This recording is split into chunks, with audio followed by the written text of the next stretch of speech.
c'est plus de 2 ans de travail et puis surtout de négociations depuis 1 an. Parce qu'à la base, c'était quand même prévu que ce soit 2 chefs d'État qui enterrent le général Gudin. Mais la partie la plus difficile, ça a été l'année dernière, lorsqu'ils ont tout annulé, où c'était presque injouable de pouvoir ramener le corps du général en France.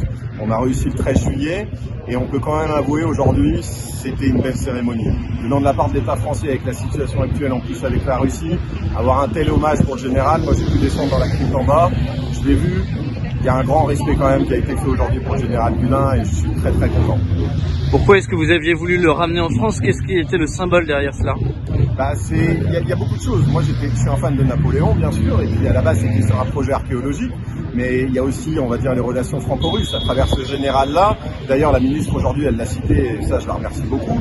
Elle a rendu hommage à la Russie, parce que c'est quand même la Russie qui a rendu le corps d'un ancien ennemi pour la France.